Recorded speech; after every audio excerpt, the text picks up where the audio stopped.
Pregnancy confirm ಆದ ತಕ್ಷಣ ತಲೆಯಲ್ಲಿ ಬರೋ ಮೊದಲನೇ ಯೋಚನೆ ಯಾವ್ದಂತಂದ್ರ ನಮ್ಮನ್ನ ನಾವೇ ಹೆಂಗ ಆರೈಕೆ ಮಾಡ್ಕೋಬೇಕು, ಏನೆಲ್ಲ ಡಯಟ್ ಫಾಲೋ ಮಾಡ್ಬೇಕು, ಯಾವ ರೀತಿ ಲೈಫ್ ಸ್ಟೈಲ್ ಮಾಡ್ಕೋಬೇಕು, ಹೇಗಿರ್ಬೇಕು, ಏನ್ ಮಾಡ್ಬೇಕು, ಏನ್ ಮಾಡ್ಬಾರ್ದು ಅಂತೆಲ್ಲ ಯೋಚನೆಗಳು ಬರ್ತಿರ್ತಾವ. ಅದ್ರಲ್ಲೂ ಟ್ವಿನ್ಸ್ ಕ್ಯಾರಿ ಮಾಡತ್ತಿದ್ರಂದ್ರ ಅಂದ್ರೆ ಟ್ವಿನ್ ಪ್ರೆಗ್ನೆನ್ಸಿ ನಿಮ್ದಾಗಿತ್ತಂದ್ರ ಇನ್ನ ಜಾಸ್ತಿ ಎಕ್ಸ್ಟ್ರಾ ಪ್ರಿಕಾಷನ್ಸ್, ಎಕ್ಸ್ಟ್ರಾ ಕೇರ್ ಅವಶ್ಯಕತೆ ಇರ್ತದೆ. ಅದಕ್ಕೆ ನಿಮ್ ಕೆಲಸ ಈಸಿ ಆಗ್ಲಿ ಅಂತಾನೆ ಈ ಇಡೀ ಪ್ರೆಗ್ನೆನ್ಸಿ ಜರ್ನಿಯಲ್ಲಿ ನಾವು ಗಮನದಲ್ಲಿ ಇಟ್ಕೋಬೇಕಾದ ವಿಷಯಗಳು ಯಾವ್ದೆಲ್ಲ ಅವ ಅಂತ ಅನ್ನೋದು ಒಂದು 10 ಪಾಯಿಂಟ್ಸ್ ಅಲ್ಲಿ ಚೆಕ್ ಲಿಸ್ಟ್ ರೀತಿಯಲ್ಲಿ ಈ ವಿಡಿಯೋದಾಗ ಹೇಳ್ತೀನಿ. ಇದನ್ನೆಲ್ಲ ಗಮನದಲ್ಲಿ ಇಟ್ಕೊಂಡಿನೋ ಇಲ್ಲೋ ಅಂತ ಚೆಕ್ ಮಾಡ್ಕೊರಿ. ಬಿಕಾಸ್ ಈ 10 ಪಾಯಿಂಟ್ಸ್ ನಿಮ್ದು ಇಡೀ ಪ್ರೆಗ್ನೆನ್ಸಿ ಜರ್ನಿ ಆರೋಗ್ಯವಾಗಿ ಮತ್ತೆ ಸ್ಮೂತ್ ಆಗಿ ಮತ್ತೆ ಮಕ್ಕಳು ಕೂಡ ಆರೋಗ್ಯವಾಗಿ ಹುಟ್ಟಕ್ಕ ಬಹಳನೇ ಸಪೋರ್ಟ್ ಮಾಡ್ತಾವ ಮತ್ತೆ ಇಂಪಾರ್ಟೆಂಟ್ ಆಗಿರುವಂತಹ ವಿಷಯಗಳು.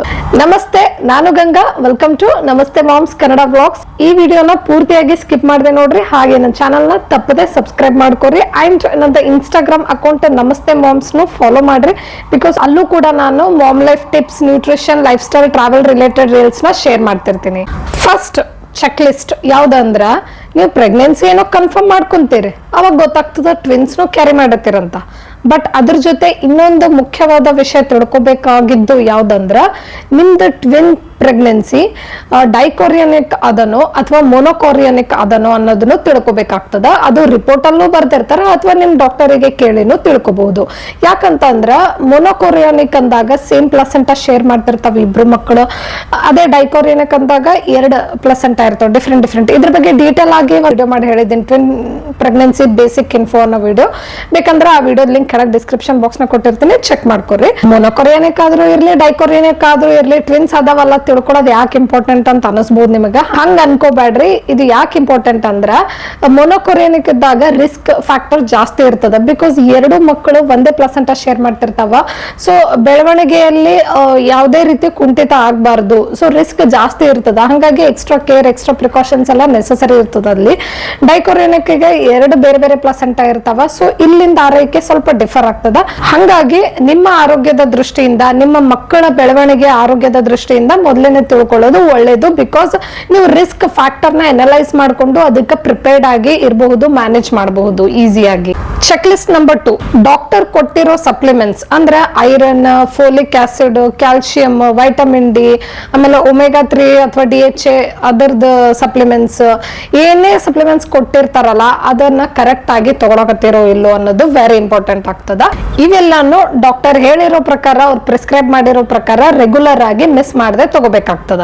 ಚೆಕ್ ಲಿಸ್ಟ್ ನಂಬರ್ 3, ಪ್ರೋಟೀನ್ ಉಳ್ಳುವಂತ ಆಹಾರ ಚೆನ್ನಾಗಿ ಸೇವನೆ ಮಾಡಬೇಕು. ಅಂದ್ರೆ ಒಂದ್ ದಿನಕ್ಕೆ 80 gram to 100 gram protein necessary ಇರ್ತದ ಅವಾಗ. ಬಿಕಾಸ್ ಈ 2 ಟ್ವಿನ್ಸ್ ಮಕ್ಕಳಿಗೆ ಚಲೋ ಬೆಳವಣಿಗೆ ಆಗ್ಬೇಕು, ಗ್ರೋತ್ ಡೆವಲಪ್ಮೆಂಟ್ ಎಲ್ಲ ಚಂದ ಆಗ್ಬೇಕಂದ್ರೆ ಪ್ರೋಟೀನ್ ಅವಶ್ಯಕತೆ ಜಾಸ್ತಿ ಇರ್ತದ.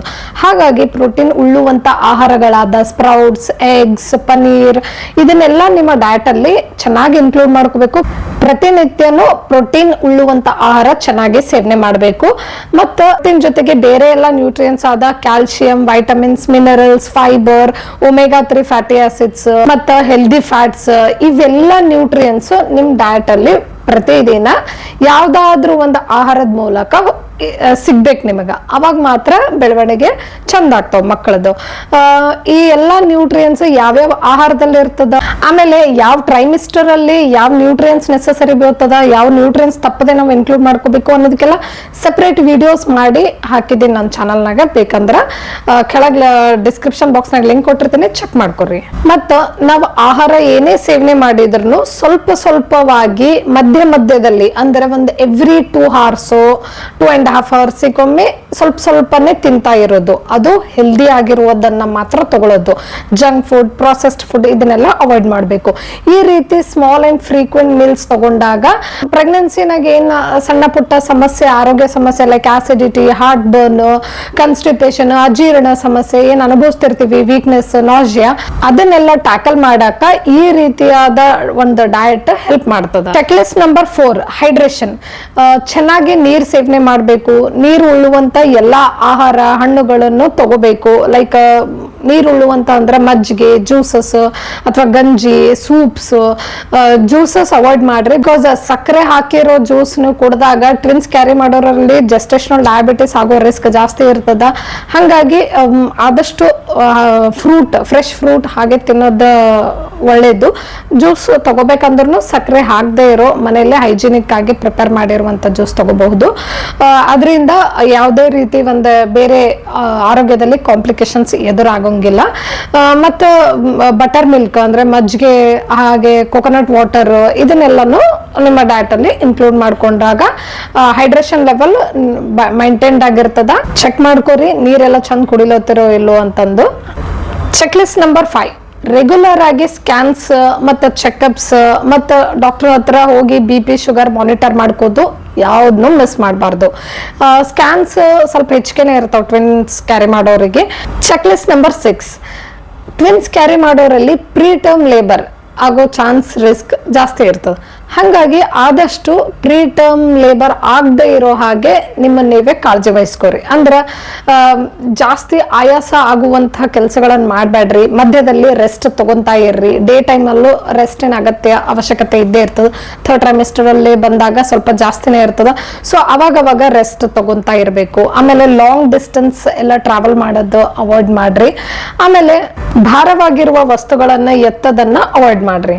ಚೆಕ್ ಲಿಸ್ಟ್ ನಂಬರ್ 7, ನಿಮ್ಮ ದೇಹದ ಬಗ್ಗೆ ಕೇರ್ ಮಾಡ್ಕೊಳ್ಳೋದು ಅವಶ್ಯಕತೆ ಇರ್ತದೆ. ಅಂದ್ರೆ ಮಲ್ಕೊಂಡಾಗ ಸ್ವಲ್ಪ ಆರಾಮದಾಯಕವಾಗಿ ಕಂಫರ್ಟ್ ಆಗಿ ಮಾಡ್ಕೊಂಡು ಮಲ್ಕೊಳ್ಳೋದು ಸೂಕ್ತ. ಅಂದ್ರೇನೆ ನಿದ್ದೆ ಚೆನ್ನಾಗಿ ಬರ್ತದೆ. ಸೊ ಅದಕ್ಕೆ ಪ್ರೆಗ್ನೆನ್ಸಿ ಪಿಲ್ಲೋ ಅಥವಾ ಪಿಲ್ಲೋ ಸಪೋರ್ಟ್ ತಗೊಳ್ಳೋದು. ಮತ್ತು ಬ್ಯಾಕ್ ಪೇನ್ ಎಲ್ಲ ಜಾಸ್ತಿ ಇರ್ತದ, ಆದಷ್ಟು ಒಂದೇನಾದ್ರೂ ಟೇಕ ತಗೊಂಡು ಕೂಡೋದು.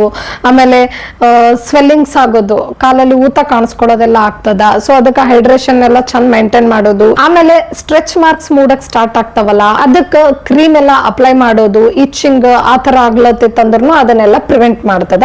ಸೊ ಈ ರೀತಿಯಾದ ಬಾಡಿ ಕೇರ್ ತಗೊಳ್ಳೋದನ್ನು ಅವಶ್ಯಕತೆ ಇರ್ತದ. ಮತ್ತು ಆದಷ್ಟು ಲೆಫ್ಟ್ ಸೈಡ್ ಮಲ್ಕೋರಿ. ಅದರಿಂದ ಮಕ್ಕಳಿಗೆ ಬ್ಲಡ್ ಸರ್ಕ್ಯುಲೇಷನ್ ಎಲ್ಲ ಚಂದ ಆಗ್ತದ. ಮತ್ತು ಬಾಡಿ ಕೇರ್ ಒಳಗೆ ಇನ್ನೊಂದು ಯಾವ್ದು ವಿಷಯ ಅಂತಂದ್ರೆ ಮೂವ್ಮೆಂಟು ಇರಬೇಕು. ಹಮೇಶ ಯಾವಾಗ್ಲೂ ರೆಸ್ಟ್ ಮಾಡ್ತಾನೆ ಇರೋದು ಒಳ್ಳೇದಲ್ಲ.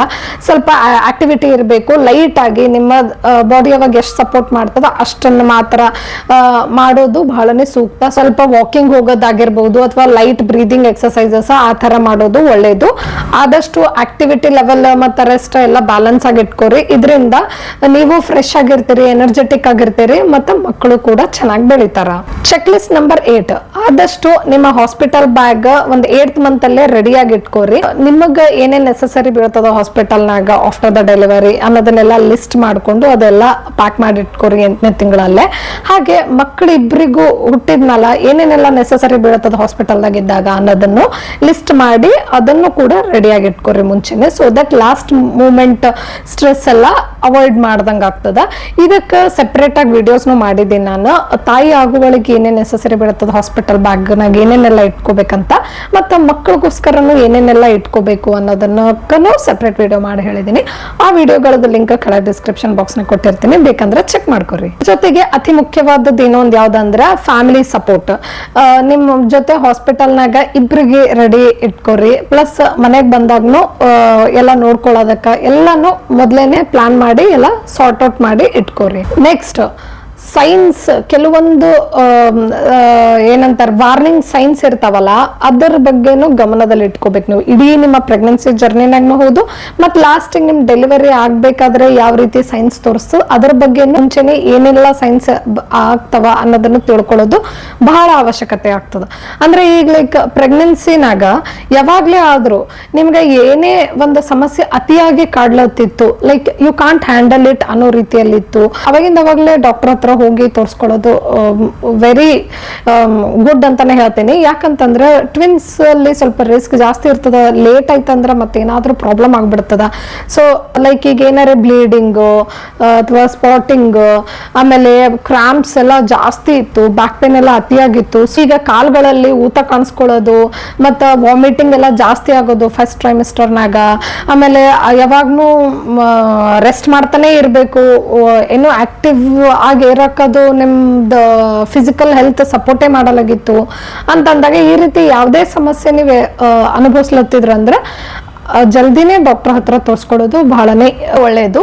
ಆಮೇಲೆ ಡೆಲಿವರಿಗಿಂತ ಮುಂಚೆ ಏನೆಲ್ಲ ಸೈನ್ಸ್ ಬಂದ್ರೆ ಇಮಿಡಿಯೇಟ್ ಹಾಸ್ಪಿಟಲ್ ಹೋಗ್ಬೇಕು ಅನ್ನೋದು ಹೇಳ್ಬೇಕಂದ್ರೆ, ಲೈಕ್ ಈಗ ವಾಟರ್ ಬ್ರೇಕ್ ಆಯ್ತು ಅಂತಂದಾಗ, ಇದಕ್ಕೆ ಆಕ್ಚುಲಿ ಸೆಪರೇಟ್ ವಿಡಿಯೋ ಮಾಡಿ ಹೇಳಿನಿ. ಡೆಲಿವರಿ ಆಗೋಕ್ಕಿಂತ ಮುಂಚೆ ಯಾವೆಲ್ಲ ಸೈನ್ಸ್ ಬರ್ತಾವ, ಯಾವ ಸೈನ್ಸ್ ನೋಟಿಸ್ ಮಾಡಿದಾಗ ನಾವು ಇಮಿಡಿಯೇಟ್ಲಿ ಡಾಕ್ಟರ್ ಹತ್ರ ಹೋಗ್ಬೇಕಂತ ಆ ವಿಡಿಯೋದಾಗ ಬಹಳ ಡೀಟೇಲ್ ಆಗಿ ಹೇಳೀನಿ. ಬೇಕಂದ್ರೆ ಆ ವಿಡಿಯೋ ಚೆಕ್ ಮಾಡ್ರಿ, ಅದ್ರ ಲಿಂಕ್ ಕೆಳಗೆ ಡಿಸ್ಕ್ರಿಪ್ಷನ್ ಬಾಕ್ಸ್ ನಾಗ ಕೊಟ್ಟಿರ್ತೀನಿ. ಬೇಬಿ ಮೂವ್ಮೆಂಟ್ಸ್ ಕರೆಕ್ಟ್ ಆಗಿ ಟ್ರಾಕ್ ಮಾಡಿ ಇಟ್ಕೋರಿ. ಅದ್ರಲ್ಲೂ ಏನಾದ್ರೂ ವ್ಯತ್ಯಾಸ ಕಂಡು ಬಂದಾಗ ಡಾಕ್ಟರ್ ಹತ್ರ ಇಮಿಡಿಯೇಟ್ ಆಗಿ ಹೋಗ್ರಿ. ಇವೆಲ್ಲಾನು ಯಾಕೆ ವಾರ್ನಿಂಗ್ ಸೈನ್ಸ್ ಒತ್ತಿ ಹೇಳತ್ತೀನಿ ಅಥವಾ ಡೆಲಿವರಿಗಿಂತ ಮುಂಚೆ ಈ ಎಲ್ಲ ಸೈನ್ಸ್ ನು ತಿಳ್ಕೊಳ್ಳೋದು ಇಂಪಾರ್ಟೆಂಟ್ ಅಂತ ಯಾಕೆ ಹೇಳತ್ತೀನಿ ಅಂದ್ರೆ, ಕೆಲವೊಂದ್ಸಲ ಏನಾಗ್ತದ ಡೆಲಿವರಿ ಆಗೋದು ಮೊದ್ಲೇ ಸೈನ್ ತೋರಿಸ್ತದ, ಬಟ್ ಇಗ್ನೋರೆನ್ಸ್ ಲೈಕ್ ಏನೋ ಹಂಗ ಅನ್ಸ್ಲತ್ತದ ನನಗಂತಂದು ಸುಮ್ನೆ ಬಿಟ್ಬಿಡ್ತೀವಿ ಒಂದೆರಡು ಸಲ. ಹಂಗ ಮಾಡಿ ಎಷ್ಟೊಂದ್ಸಲ ಮಗು ಕಳ್ಕೊಳ್ಳಬೇಕಾದಂತ ಒಂದು ಪರಿಸ್ಥಿತಿನೂ ಎದುರಾಗಿದೆ ಎಷ್ಟೊಂದ್ ಜನಕ್ಕ. ಸೊ ಮುಂಚೆನೆ ತಿಳ್ಕೊಂಡಾಗ ರಿಸ್ಕ್ ತಗೊಳಂಗಿಲ್ಲ, ಇಮಿಡಿಯೇಟ್ ಆಗಿ ಡಾಕ್ಟರ್ ಹತ್ರ ಹೋಗ್ತೀವಿ. ಸೊ ಈ ಎಲ್ಲಾ ಸೈನ್ಸ್ನು ಗಮನದಲ್ಲಿ ಇಟ್ಕೋರಿ. Last check list number 10. ನನ್ನ ಚಾನಲ್ನಾಗ ಯಾವಾಗ್ಲೂ ನಾನು ಬರೀ ಫಿಸಿಕಲ್ ಹೆಲ್ತ್ ಮೇಲೆ ಅಷ್ಟೇ ಕಾನ್ಸಂಟ್ರೇಟ್ ಮಾಡಲ್ಲ, ಮೆಂಟಲ್ ಹೆಲ್ತ್, ಎಮೋಷನಲ್ ವೆಲ್ ಬೀಯಿಂಗಿಗೂ ಅಷ್ಟೇ ಫೋಕಸ್ ಮಾಡಿ ಹೇಳ್ತಿರ್ತೀನಿ. ಬಿಕಾಸ್ ಅದು ಕೂಡ ಇಂಪಾರ್ಟೆಂಟ್. ಮೆಂಟಲಿ ಸ್ಟ್ರಾಂಗ್ ಇದ್ದಾಗ ಮಾತ್ರ ನಾವು ಫಿಸಿಕಲಿನೂ ಕೇರ್ ತಗೊಳಕ ಸಮರ್ಥರಾಗಿರ್ತೀವಿ. ಹಾಗಾಗಿ ಮೆಂಟಲ್ ಹೆಲ್ತ್ ಬಗ್ಗೆ ಕಡೆನೂ ನೀವು ಗಮನ ಕೊಡ್ಬೇಕಾಗ್ತದೆ. ಅದಕ್ಕೆ ಮಾಡ್ಬೇಕಾಗಿರೋದು ಎಷ್ಟೇ, ಜಾಸ್ತಿ ಸ್ಟ್ರೆಸ್ ತಗೋಬಾರ್ದು. ಎಲ್ಲ ಚೆಕಪ್ಸ್ ಮತ್ತೆ ರೂಟೀನ್ ಎಲ್ಲ ಕರೆಕ್ಟ್ ಆಗಿ ಇಟ್ಕೊಂಡಾಗ ಯಾವುದೇ ರೀತಿ ಟೆನ್ಷನ್ ಆಗಂಗಿಲ್ಲ. ಆಮೇಲೆ ಓವರ್ ಥಿಂಕಿಂಗ್ ಎಲ್ಲ ಜಾಸ್ತಿ ಮಾಡಕ್ ಹೋಗ್ಬಾರ್ದು. ಬಿಕಾಸ್ ಆ ಟೈಮಲ್ಲಿ ಮಾಮೂಲಿ ಸ್ವಲ್ಪ ಮೂಡ್ ಸ್ವಿಂಗ್ಸ್ ಆಗೋದು. ಹಂಗಂತ ಓವರ್ ಥಿಂಕ್ ಏನೇನೋ ಕಲ್ಪನೆ ಮಾಡ್ಕೊಂಡು ಸುಮ್ಮನೆ ಮೆಂಟಲ್ ಹೆಲ್ತ್ ಡಿಸ್ಟರ್ಬ್ ಮಾಡ್ಕೋದು ಒಳ್ಳೇದಲ್ಲ. ಬಿಕಾಸ್ ಮತ್ತದು ಮಗುವಿನ ಗ್ರೋತ್ ಮೇಲೆ ಎಫೆಕ್ಟ್ ಮಾಡ್ತದ. ಹಂಗಾಗಿ ಅದನ್ನೆಲ್ಲ ನಿಭಾಯಿಸ್ಬೇಕು ಅಂತಂದಾಗ ಸ್ವಲ್ಪ ಹೊತ್ತು ಮೆಡಿಟೇಷನ್ ಮಾಡೋದು ಬಹಳನೇ ಸೂಕ್ತ. ನೀವೆಷ್ಟು ಪಾಸಿಟಿವ್ ಆಗಿರ್ತೀರಿ ಅಷ್ಟು ನಿಮ್ ಡೆಲಿವರಿಗದು ಸಪೋರ್ಟ್ ಮಾಡ್ತದ. ಇವೆಲ್ಲಾನು ಗಮನದಲ್ಲಿ ಇಟ್ಕೊಂಡಿರೋ ಇಲ್ಲ ಅಂತ ಚೆಕ್ ಮಾಡ್ಕೊರಿ. ಬೇಕಂದ್ರೆ ಇನ್ನೊಂದ್ಸಲ ವಿಡಿಯೋ ನೋಡ್ಕೋರಿ, ಇನ್ನೊಂದ್ಸಲ ಪ್ರತಿಯೊಂದನ್ನು ನಾನು ಫಾಲೋ ಮಾಡತ್ತೀನಲ್ಲ ಅಂತ ಚೆಕ್ ಮಾಡ್ಕೋರಿ. ಮತ್ತೆ ಕೆಲವೊಂದು ಬಿಟ್ಟಿರಬಹುದು, ನಾನು ಬಿಟ್ಟಿದ್ನಂದ್ರ ಯಾವ್ದು ನಾನು ಇಂಪಾರ್ಟೆಂಟ್ ಆಗಿರೋದು ಇನ್ಕ್ಲೂಡ್ ಮಾಡ್ಬೇಕಾಗಿತ್ತು ಅಂತ ನಿಮ್ಗೆ ಅನ್ಸಿತ್ತಂದ್ರ ಅದನ್ನ ನನ್ನ ಕಮೆಂಟ್ ಸೆಕ್ಷನ್ ನಾಗ ಹೇಳ್ರಿ, ಸೊ ದಟ್ ಬೇರೆಯವರಿಗೂ ಗೊತ್ತಾಗ್ತದ. ಈ ವಿಡಿಯೋ ನಿಮ್ಗೆ ಯೂಸ್ಫುಲ್ ಅನ್ಸಿದ್ರೆ, ಇಷ್ಟ ಆಗಿದ್ರೆ ಲೈಕ್ ಮಾಡ್ರಿ, ಕಮೆಂಟ್ ಮಾಡ್ರಿ ಹೆಂಗ ಅನಿಸ್ತು ಅಂತ. ಮತ್ತೆ ಮುಂದಿನ ವಿಡಿಯೋದಲ್ಲಿ ಭೇಟಿ ಆಗ್ತೀನಿ. ಅಲ್ಲಿವರೆಗೂ ಬಾಯ್, ಟೇಕ್ ಕೇರ್.